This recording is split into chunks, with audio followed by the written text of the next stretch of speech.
I want moksha. I feel that it's like, imagine go back 500 years ago, अब कोई गांव में आप बैठे हुए हो and you are telling to somebody कि there is a thing called Netflix. How will you explain to that person? ये मोक्ष का सीन यही है. Floodgate that will open and you will suddenly realize the flurry of changes that has happened, and you will see that not one single mantra japa you have done has gone to waste. It was working in the background, you were just not aware. So even Bhairav Upasana is much safe, easier for most people to do than complicated levels of Devi Upasana. Each of them are complementary. You will see that when one person does Devi Upasana and little bit of Bhairav Upasana is added into it, it increases the pace of Devi Upasana very fast. Same way, if somebody likes Bhairav Upasana, you will never be only into Bhairava. Bhairava will take you, definitely will take you into some or the other from a Devi. But what Bhairava does is that he will teach you how to manage that fear. So you will fall down, you will get up, you will fall down, you will get up, you will fall down, you will get up. Sir, I believe most of the people who are doing the Nama Mantra Jap or will do the Nama Mantra Jap, in fact the audience also which is sitting here, most of them are from the Grihasthashram.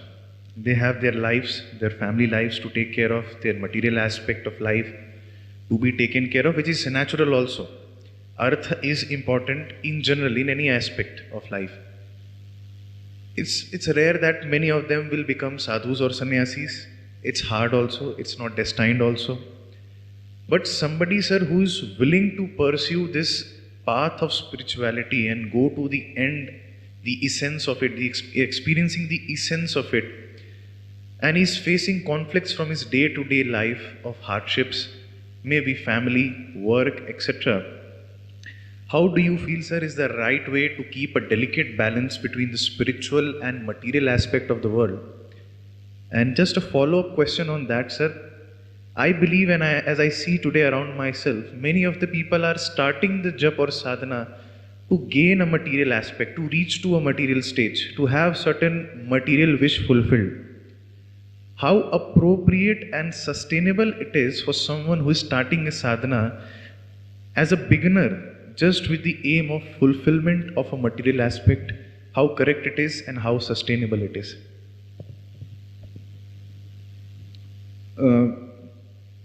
The whole aim is that you do the sadhana while being in society. There is no question of becoming a sadhu. I myself am not I'm a grihastha and anybody else, and that is the basic assumption. So that is why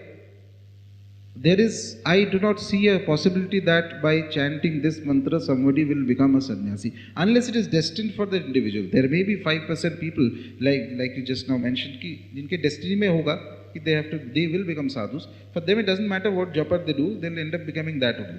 But it is not absolutely important that one has to become a sannyasi in order to be able to spiritually progress. The original idea, I believe, was that the reason why 4 purusharthas were given, dharma, artha, kama, moksha, is that you have to balance life. All 4 are important. It's not necessary that you reject life. What you do is you transform life. You enjoy it in a different sense. Money is important, but you take money and you use money with certain ideas that as if you are doing it for the sake of the deity that you worship. Say you believe, start looking at it that, for example, that I earn money because it helps me sustain. It helps me sustain so that things around me do not fall apart, things around me don't fall apart, so I can daily come and sit in my sadhana. Then you are doing everything that you are doing around in your life is only because Bhairava wills it, so that you can serve him better. The idea that somehow you will run away from society and be able to do it, ye ekdam bakwas idea hai. If you can't, if your sadhana is not working at home, in your puja room, it is not going to work in the Himalayas also. You will, 2 days later, you will come back. It doesn't work that way. The mind is the same everywhere, whether it's in your puja room or whether it is in Kedarnath or whether it is in Mars. The mind is the only problem and the mind is the only solution.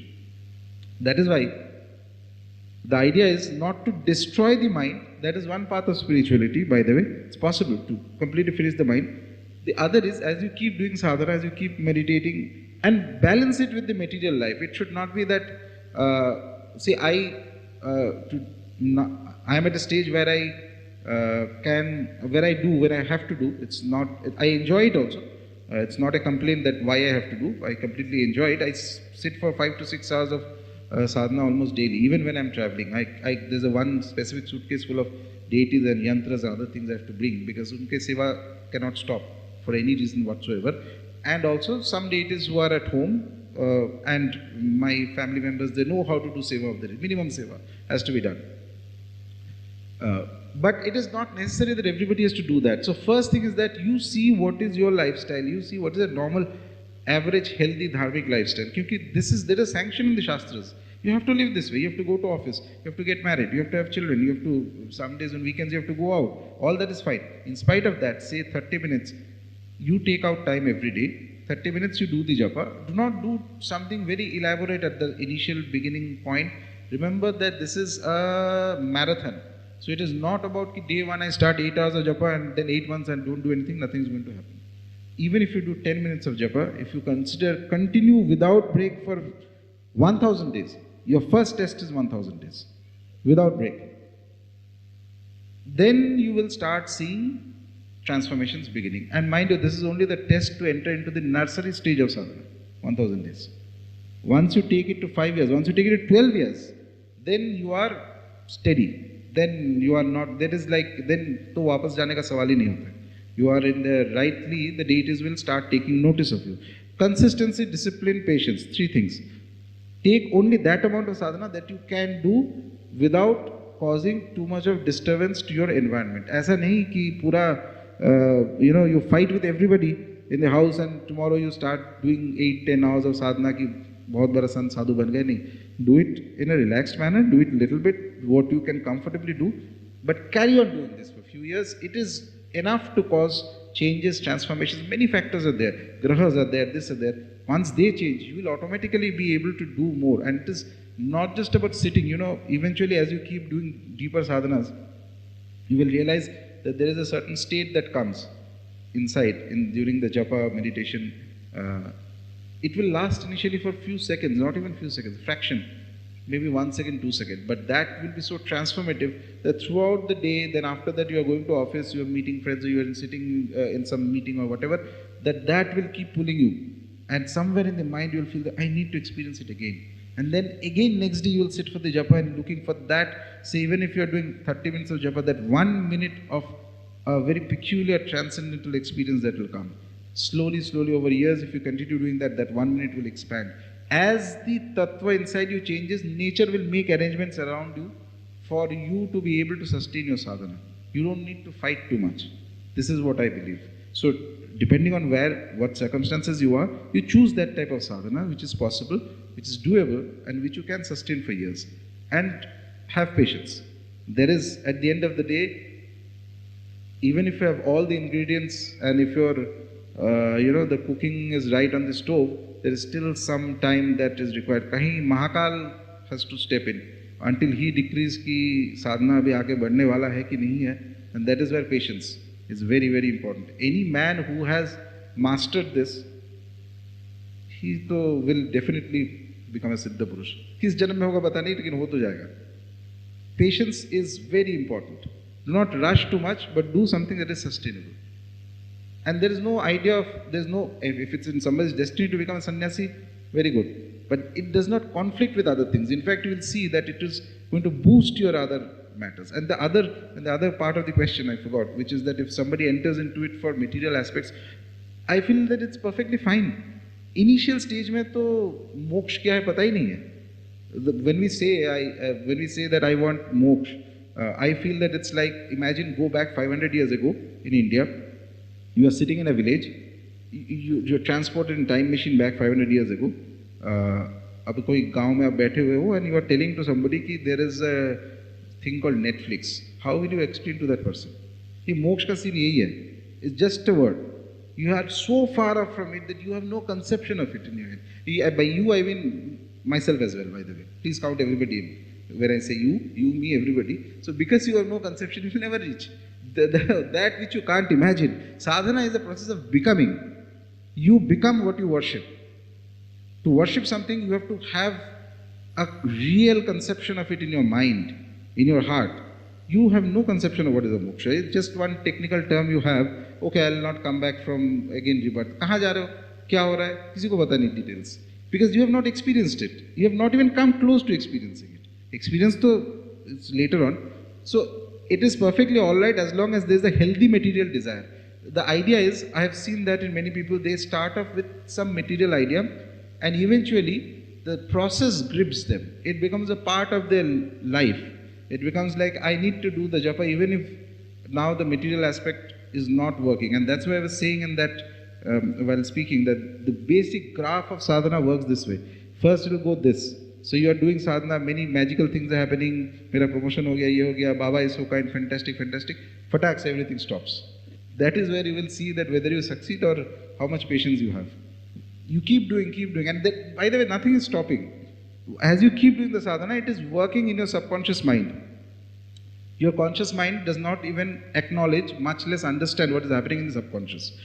And then one day when these two merge together, it's like a floodgate that will open, and you will suddenly realize the flurry of changes that has happened, and you will see that not one single mantra japa you have done has gone to waste.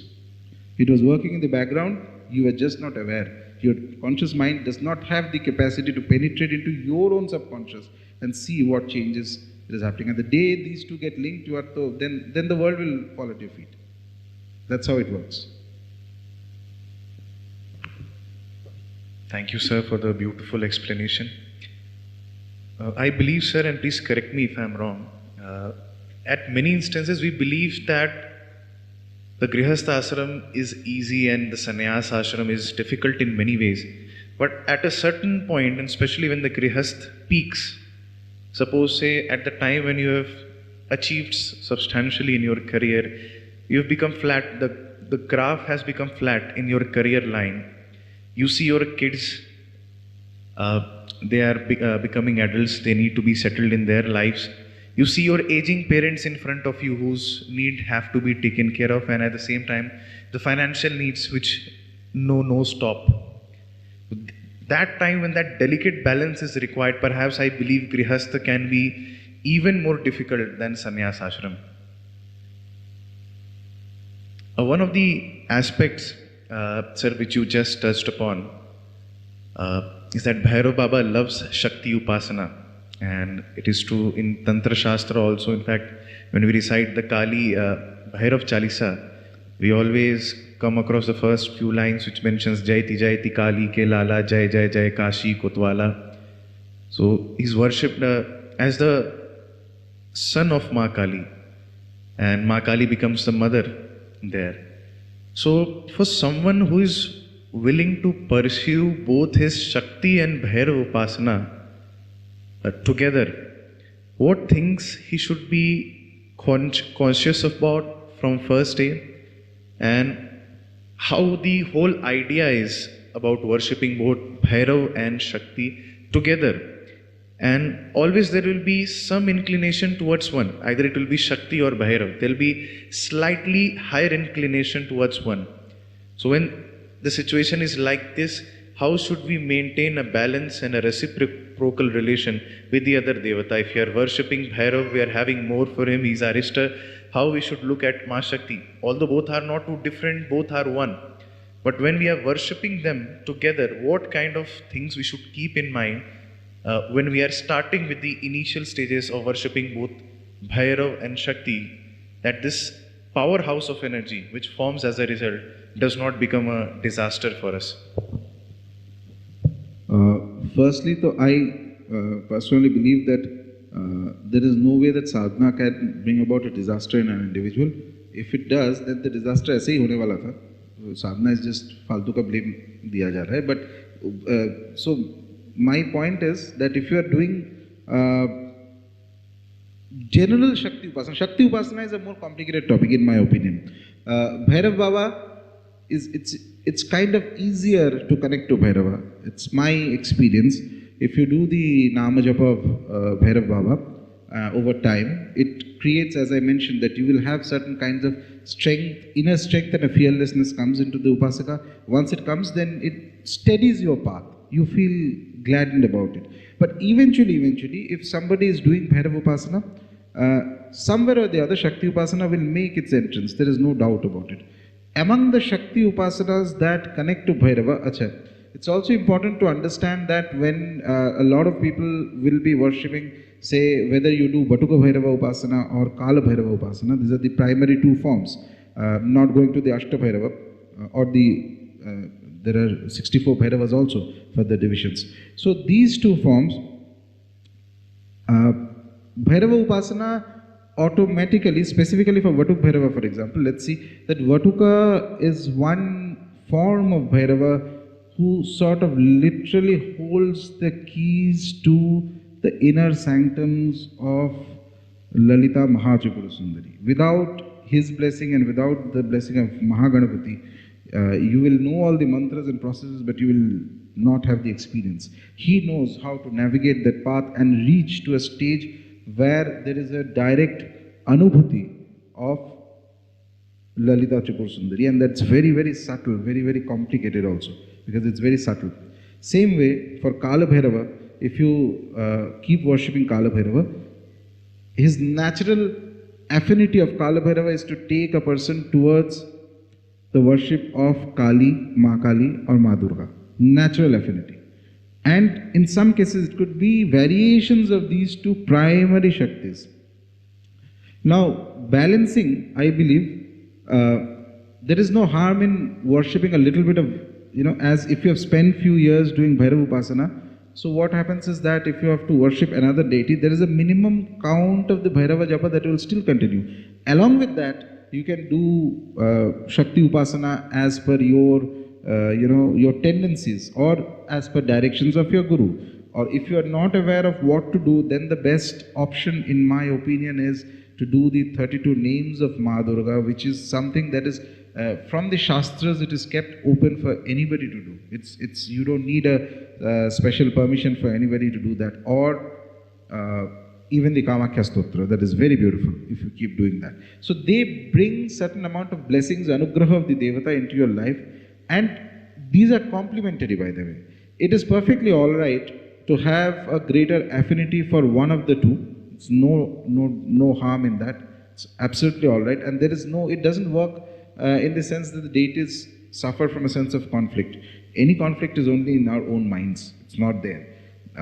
Each of them are complementary to the other. If somebody does a little bit of Bhairava Upasana, or maybe more of Bhairava Upasana and less of Devi Upasana, there is no harm in that. In fact, they gel together and they produce in certain, for example, certain paddhatis are there where, say, Durga Saptashati chanting is done, the Parayana of Durga Saptashati is done along with the mantras and Ashtottara Vatuk Bhairava, and it works with terrific speed.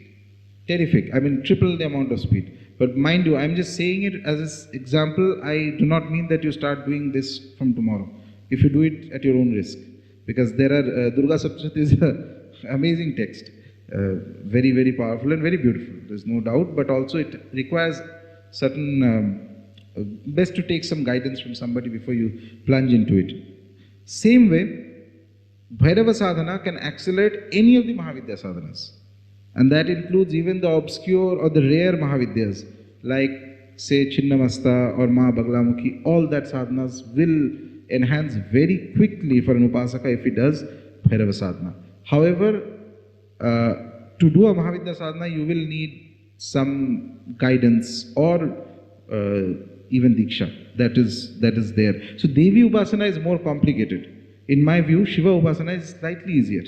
Slightly. I'm not saying at the highest level, but at least at the initial stages, even Bhairava Upasana is much easier for most people to do than complicated levels of Devi Upasana.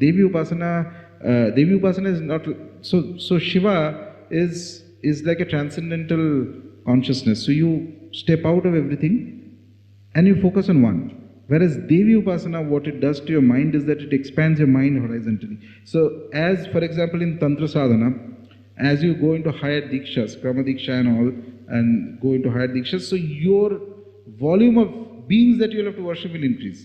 It is not only Devi. Each time you sit for Devi Upasana, first you have to give some bhog to Vatuka, to Ganpati, to Yoginis, this, that, etc.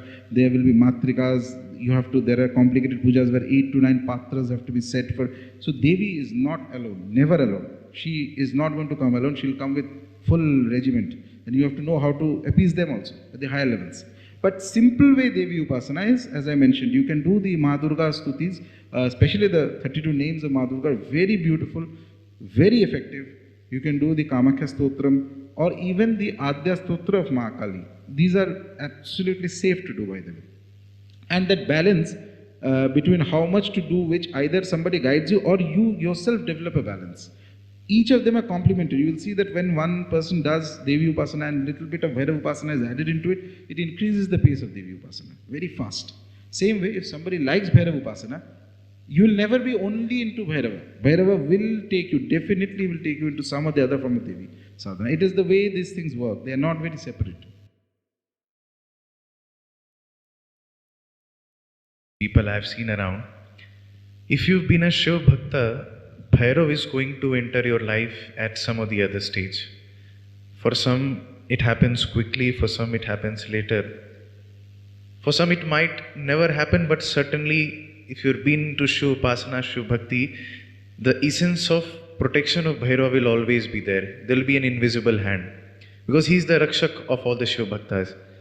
So, for someone who is seeing this, because Bhairav still is new among people, especially I believe in certain parts of India, and they worship mostly the Shiva aspect, the Shankar aspect of Bhagwan. So for someone who is getting newly introduced into Bhairav, sometimes he can be left a little surprised or not know what and how to react, because he is Shiva himself, just coming in a different form and entering into your life.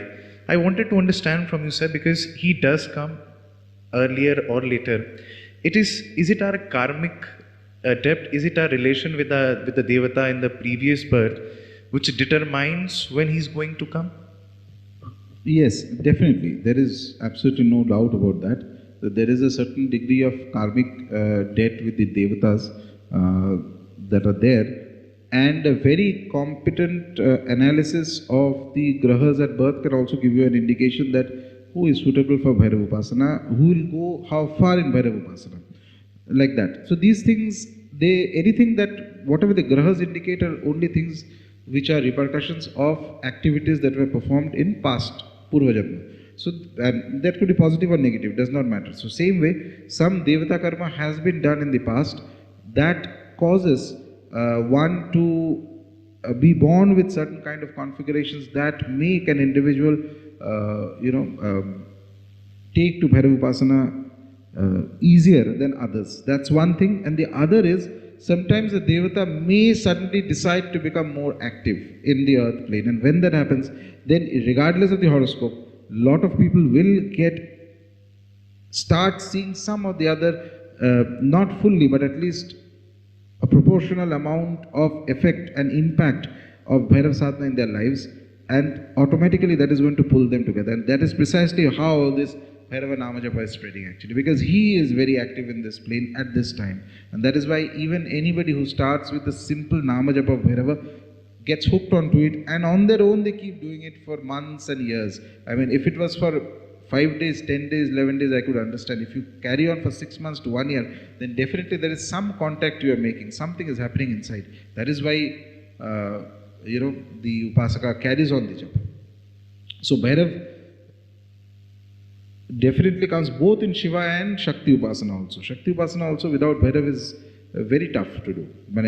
One can do, but succeeding is very tough. In fact, the greatest of Shaktas, the Siddha Mahapurusha of the Shakta Sampradaya, the list of the Siddhas, if you read their biography properly, you'll see these are all Bhairav Sarup. These are all filled with Bhairav Tattva. They were born with Bhairav Tattva. That is why they became the Siddha in the Shakta path. Without having the Bhairav Tattva inside, and one of the best things about the Bhairav Tattva is that,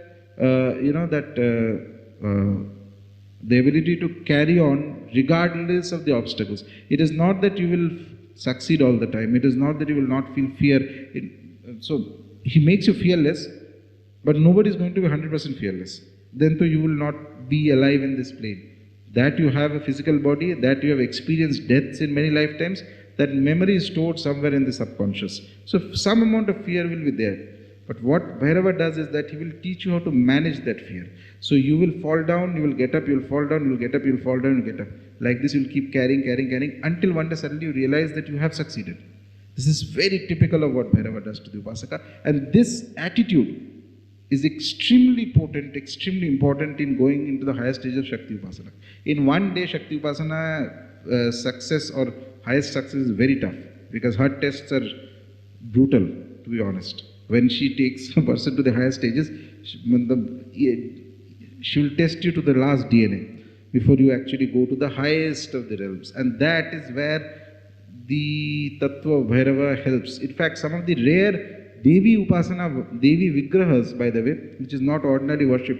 In Tantra, for example, there is a deity, there is a form of the mother, which is known as Kubjika, and she stands on Bhairava.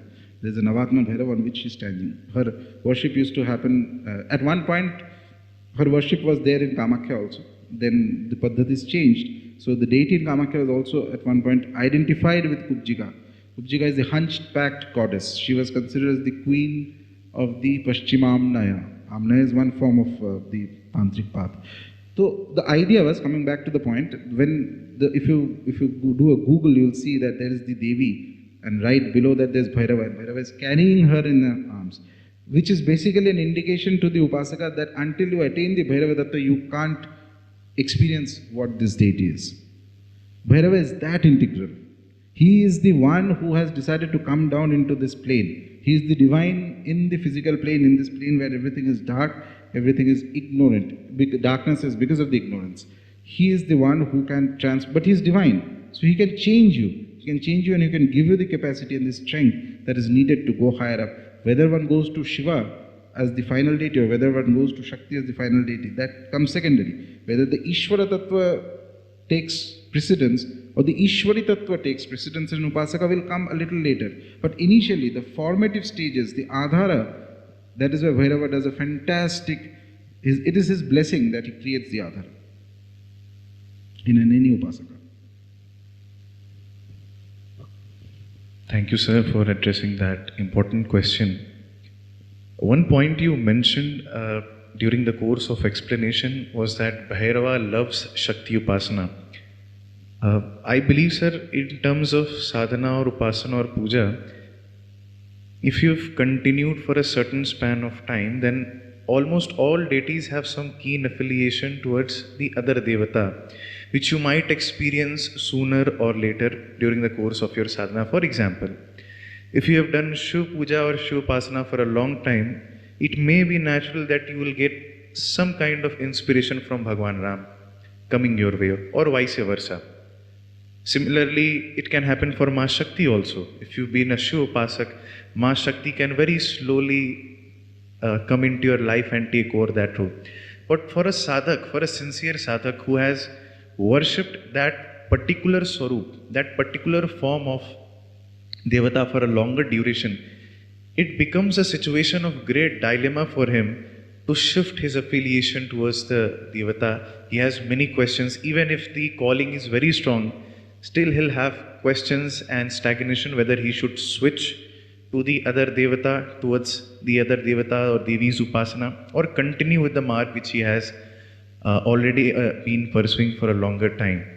And in case, sir, if anyone gets the inspiration of switching the Devata, for example, after a long duration of Ram Nam Jap, you get the inspiration of coming into Shiva Upasana, then what kind of a relation you should maintain with Bhagwan Ram, or for example any other Devata whose Upasana from which you have switched to the other Devatas? What kind of affiliation you should maintain with the Devata? Very clearly you mentioned that the dilemma is always there in our mind. There is no confusion with the Devata among themselves.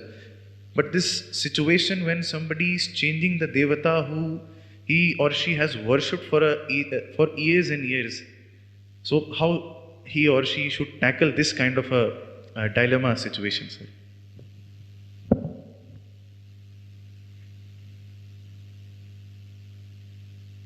The first thing is that if a person has been worshipping a specific Devata for a very long time and he or she has to change the Devata, A, it is not a good idea. B, there has to be a very compelling reason for it. It does not happen just like that. You wake up one day. So there are two possibilities. One is that there are people who, at the initial stages of sadhana, who are generally of inconsistent mind. So they will try one sadhana for a few months and then shift to another. for them it does not matter. You can change all the devatas. None of them is going to bring you any specific result. But if you have been worshipping a devata and getting experiences for years or decades even, then if it has to be shifted, then it has to be a very compelling, powerful experience, and that will involve even the deity, even the devata that you are worshipping already. He or she will push that individual into the other path. It will not be that suddenly some external force will come and tell you. It cannot be, because your consciousness or the upasaka's consciousness is so attached to this deity. Only if this devata gives you the permission and tells you that no, now you have to do this, only then it will happen. Otherwise the mind or the consciousness will not be able to do it. Very rare case it happens, but it is possible. And even then, a little bit of the dhyana and japa and concentration of the upasaka will still be attributed to the previous deity, which means that minimum amount of sadhana will also still carry on with the devata you have worshipped till now, and then along with it you can do another upasana. So here a point needs to be mentioned, even in when doing sadhanas, that is, as a person goes deeper, you form a connection to one deity, and suppose that devata becomes your ishta. Ishta devata is somebody, ishta means he or she who does good to you. Okay, so that contact eventually builds up. It's not about something verbal. When you experience the deity consistently over years, it builds up. Now, while you have a certain devata as ishta, it may be required in the flow of things at certain point for you to worship another deity. That could be a temporary worship also. Sometimes it happens. For a few months you have to worship the devata. You may not know how long, but you have to follow the guidance and the instruction that comes. In these few months, the Mula Devata whom you worship, their worship will still carry on, but in a little lesser format. Then after this specific period of time, this deity upasana goes on, or for whatever purpose you had to do this sadhana, that purpose is solved, or that purpose comes to the conclusion, then again your Mula Devata upasana resurfaces back. This also happens. And there is a last, rarest thing that is possible. That's so rare that only one example I have come across till now of that, and that too in a book among the disciples of Sri Ramana Maharishi, who was a great Advaitin saint, those who know, used to be in Arunachala. So, one of his disciples, he was from Punjab actually. It's a long story, I'll just cut it down to the gist of it. So he was a Vaishnava, he used to do a lot of Krishna japa and Lord Rama japa, to the extent every day from 2 a.m. at night till morning 8 he used to do japa, and then he used to go to his office and this and that. He was very, very deeply spiritual, and from a childhood he used to have experiences of deities. And Krishna used to literally play with him, that type of experience. He was in a state of bliss. And by some events and set of circumstances, he ends up from Punjab into Chennai.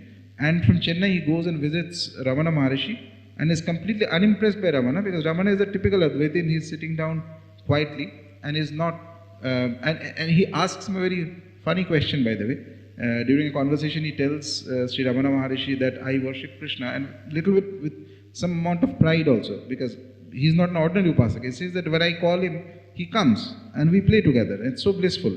So Ramana says, oh, that's wonderful. He says, where is Krishna now? He said, no, when I call him, then he comes. So then Bhagwan, people call him Bhagwan Ramana Maharishi. So he says that, what kind of a God is this, that he is present now and is absent tomorrow? Okay. If he's here, he's here. Or if he's not here, he's not here. So this gentleman, he gets very irritated by this question. So he thinks that this man is a fraud. Ye kuch nahi aata hai. May not have that amount of experience. A lot of people today sit together with disciples, who knows what is it. So he goes back to his home, not bothered about it. Few months later, as he's doing japa, very intense japa by the way, remember 2 a.m. at night he used to get up, till 8 constantly is doing japa. Then he goes to his office, he used to work I think in railways or somewhere, comes back, and those days too there was thankfully no mobile and internet, so people used to go to sleep by 7, 8. So life was easier. And this thing goes on. Then one day he has a divine experience where he sees at 3 a.m. at night somebody knocking at his door. So he opens the door, and there's a man standing, very tall, peculiarly dressed. There's a lady standing, and there's another man standing, and they say that we have come to visit you, And he says, he thinks that it's his relatives perhaps, from his village, kahin se to aaya hoga. So he asked that, did you send any letter that you were coming? I could have come and received you. Which train is this? Something like this he asked. And they smile and they say that, no, we have come from Ayodhya. Somebody told that there's a great Krishna devotee here. We just came to see who is it. And saying that, they vanished. So he puts it down ki ye kuch to bhram hoga mind ka, something. But from that day, he sees this very peculiar condition that he is not able to do any japa. He can't take the name of Rama, he can't take the name of Krishna, he can't take any mantra, and all the experiences of the Devatas he has had till now, everything stopped. And he goes literally crazy. He goes from every Swami, every sadhu in Chennai, he goes and asks that what happened?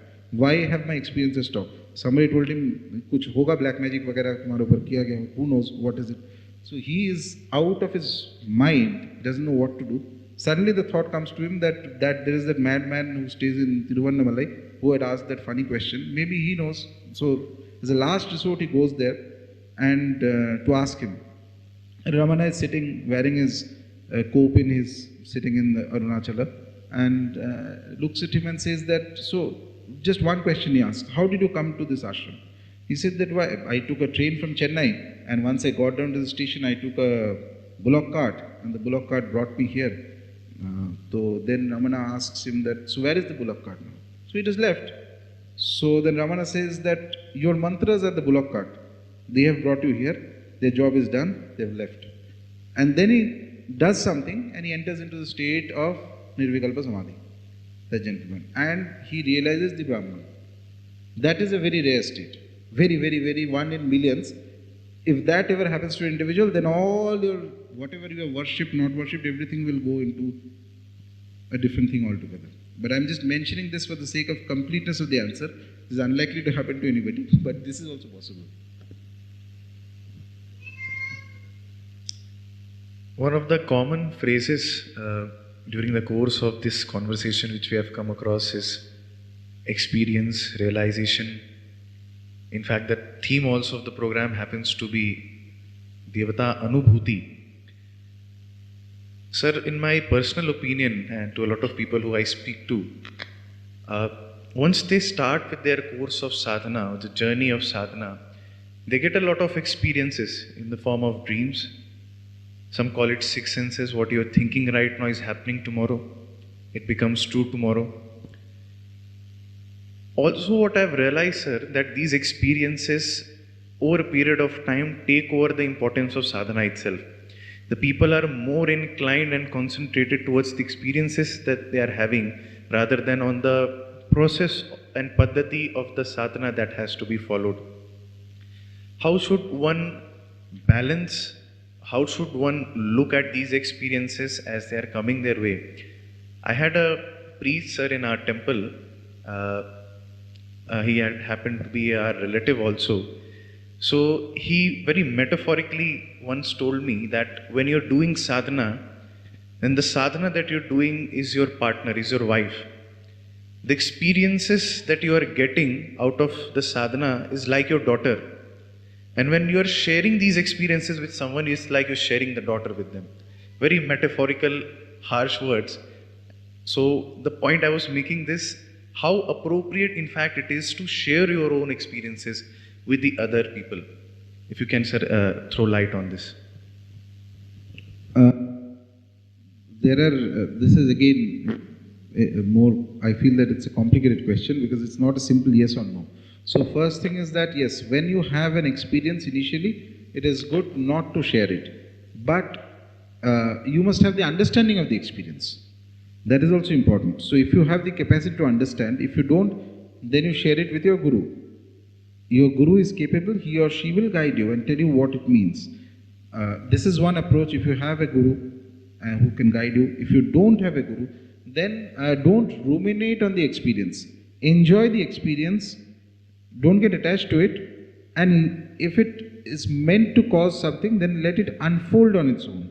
Don't go around trying to do certain things or not doing certain things. So far as revealing experiences, yes, initial stages, if you reveal the experiences, they will be lost. Because there is a thing in the spiritual world called the adhikara. Adhikara is the world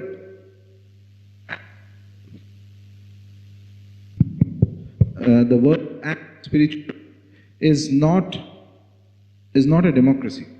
So it is not about rights here. So if you say that I have a right to this, you have a right to nothing. You have a right to only whatever you have earned via your tapasya and sadhana. That's all. So tomorrow if you go in front on a mountain top and keep shouting that I want answers to my questions in life, no one is going to answer back to you. The world does not care. Faster you learn this, the faster, the happier you will be in life. So idea is, if you share your experiences with somebody else who did not have the experience, you are violating that adhikara. Because nature has given you that experience. If it was meant for that XYZ individual, it would have come to that individual. It did not. At the same time, there's a balance that is required, because if you don't understand what the experience is, or if there is some affirmative action that needs to be taken, so if you at all have to share it with your guru, or if there is an uttar sadhaka that you can trust to keep the experience to yourself, then you share it with them and see if there is any activity that needs to be done based on the experience.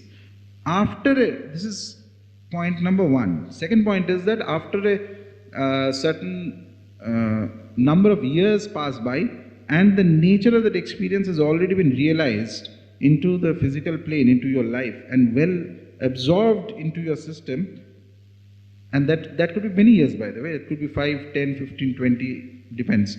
Then it is okay to speak of the experience. Why? That is because it is already, whatever effect it was supposed to have has already come into your life. There is nothing more that will come. Even then, one has to use discrimination to understand that what experience can be spoken of, what experience should not be spoken of. And from my Anubhuti, from my experience, from my journey, I have had the maximum number of spiritual experiences in and around Kamakhya. And of that, there are a good 50 to 60% that I don't speak of, because I can't speak.